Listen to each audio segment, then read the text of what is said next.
Okay, so Blair Cobb versus Maurice Hooker. We know that Blair Cobb won. I did not see it coming. I did not see him winning that fight. I didn't see it coming. But Maurice Hooker lost his last fight. I don't think he was in the best shape this fight because he became in overweight. We already know to be in tip-top shape, you have to make weight, in my opinion. So he came in not in the best shape, but he's training with Team Crawford. I'll deal with that in a minute. So Blair Cobb did an interview with Fight Hub, and he made a lot of excuses. He made a lot of excuses why he lost his last fight. Maurice Hooker's coming off a loss. He's coming off a loss. He beat Maurice Hooker. Now he thinks he needs to be fighting the top tier. Sir, you're not top tier yet. You are not top tier. Now, Blair Cobb, if you were smart, you would listen to this video. You would listen to what I'm saying. Stay away from Earl Spence because Maurice Hooker, even though you won, had you looking like a raccoon. Yes, sir, you messed up, but you won.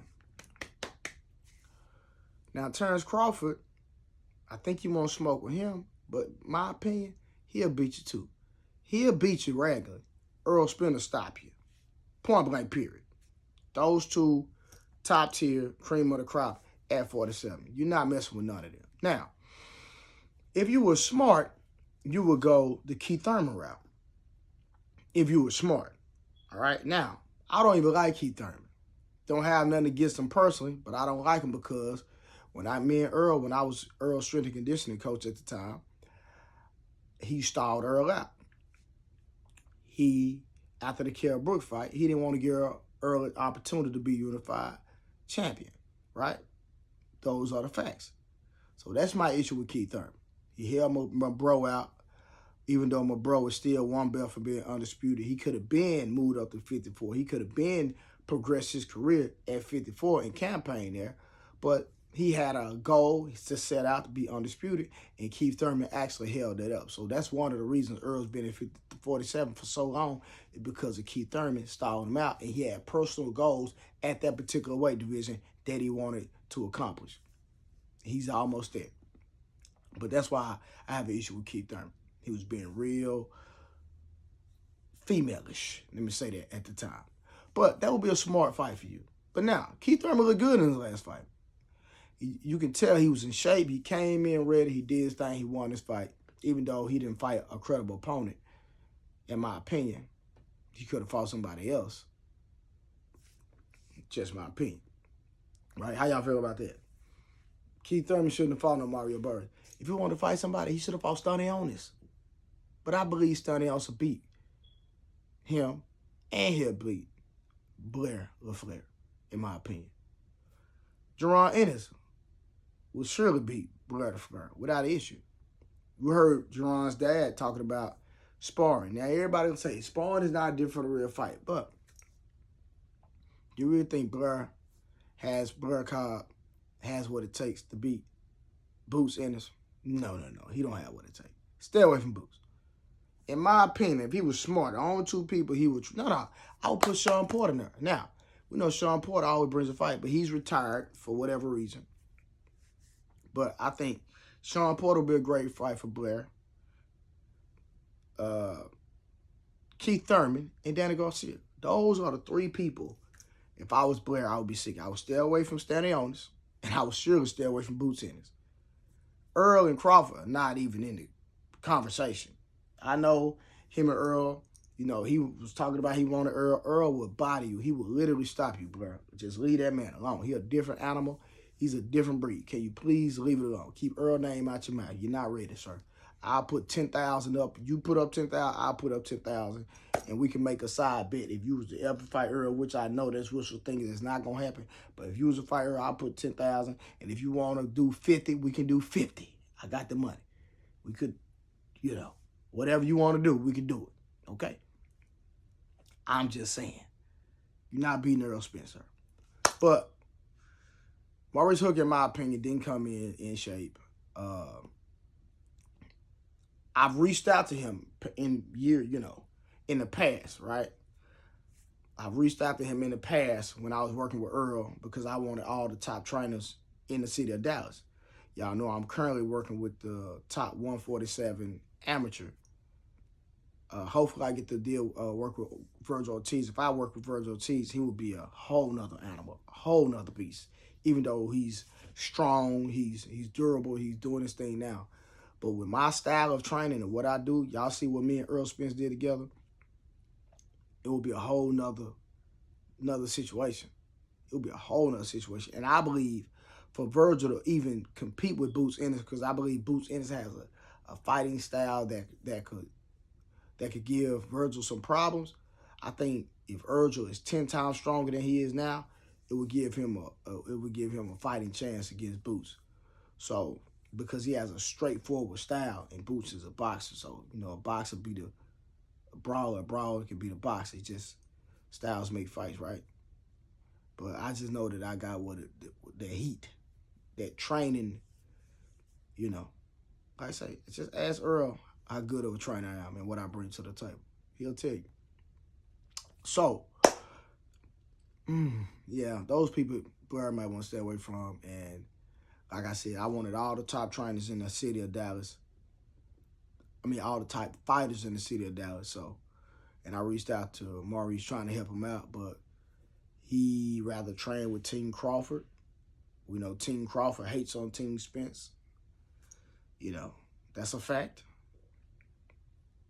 And I think he thinks that's the best for him. But I remember years ago when I first seen Maurice and I seen his fighting style, and he has heart, he comes to fight, but I just felt like he was missing some things technically. And I was like, man, if I trained him, did his strength and conditioning, and Derrick James was his coach, and Derrick can help him become a better technical fighter, he'll be a force to be reckoned with. But I don't know if he's seen early competition. I really don't know. I know some things and I've heard some things from mutual friends and things of that I'm not gonna get into. But he wanted to be over there on Team Crawford. And he from our city. I still don't understand that to this day. Team Crawford not getting. I don't think that Bomac has the knowledge, in my opinion, to help Maurice make the adjustments. Or it could be that Bomac is giving him the knowledge to make the adjustments and he's not executing. Because we know, if you ever listen to Derrick James in the corner, his coaching is phenomenal. He has an eye for the game. One thing about me, I give a man their props. That's just what I do. I don't hate on no man. Derrick James is a phenomenal boxing coach. I'm going to give him his props. So, but that's who Maurice Hooker decided to work with. He decided to work with Team Crawford. That's no say that Crawford, even though Crawford was in his corner telling him what to do, et cetera, et cetera, et cetera, for some reason, it could be that they giving him the right advice and he's not executing. That does happen in boxing. So, but I think, when Maurice had an opportunity, when he had a chance to really continue to be at top level in the boxing game, I think he might be on a decline now based off his last two performances. When he was at his height of his career, if he would have had me and Derrick James working with him, I believe he would be on a whole nother level and still contending to be one of the top fighters, because he could have stayed at 140 and unified 140, especially working with me. Because I would have had him 10 times stronger than, he has power and everybody knows him have power, but when I look at his body, I can tell he doesn't really work out. I'm a world-class strength and conditioning coach. I have a body. I do this for real. You can tell that he works enough to get in the ring, but he doesn't really go that extra mile to really get in shape. That you can just look at his body and tell. So, and I offered to train him. I offered to work with him, but I don't see that happening now because I'm not sure where his career is going and and what direction he's going in. But I know he's over there with the other side, and I'm Team D-Town, Team Earl Spence to the death of me, and that's just what it's gonna be. So that's what that is. But I still support him. God bless him. He did what he did. What a lot of boxers hadn't had an opportunity to do was to make plenty of money, provide for his family, and take care of his kids. And that's what's most important than anything, is a man taking care of his kids. I respect any man that's taking care of his kids. So, but Blair the Fleur, humble yourself, sir. The one thing I do like about you is that you represent our Lord and Savior Jesus Christ. So you spiritually, you're a brother of mine, and a lot of people are not that bold to talk about Jesus and proclaim Christ, and I'm one of them. So I'm a bona fide Christian. Always gonna be one, and I get along, and I'm cool with people that don't even believe in Jesus, and I don't let that separate me from people. I don't let that separate me from people. But that's one thing I do like about him, and him and Keith Thurman be a phenomenal fight because Keith Thurman is a talker. He know how to market a fight. He know how to sell a fight with just his words. And Blair, when he does his antics, I know a lot of people have issues with it, but as a boxer, if you don't have a name, then you should promote yourself by doing some antics. You don't have to compromise who you are as an individual, but when I say antics, he brings character. He likes to speak. He likes to talk, and there's nothing wrong with that. Kind of like Ric Flair, right? Copying that model, but it gives you the attention you need if your promoter's not getting you the fights that you want for you to actually promote yourself. So I believe that Keith Thurman versus Blair Cobb would be a good, great undercard. Not a main event. All right.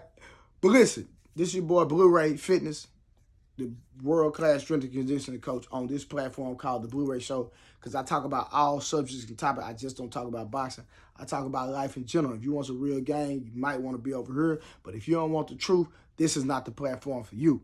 All right? God bless you all.